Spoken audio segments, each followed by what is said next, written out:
కలిసొచ్చే కాలం వస్తే నడిచొచ్చే కొడుకు పుడతారంటారు.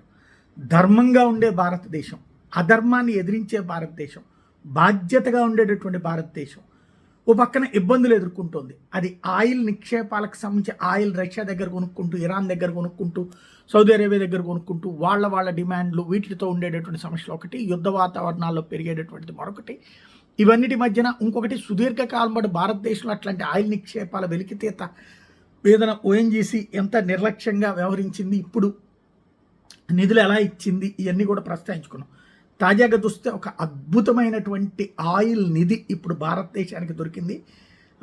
ఏదైతే భారతదేశంలో అండమాన్ సముద్రంలో 22 బిలియన్ బ్యారెల్స్ విలువైనటువంటిది, 22 బిలియన్ బ్యారెల్స్ ఆయిల్ అంటే $20 ట్రిలియన్ ఎకానమీ వైపుకి భారతదేశాన్ని తీసుకెళ్లేటటువంటి అతిపెద్ద ఆయిల్ నిల్వ దొరకడం అన్నటువంటిది సంచలనం.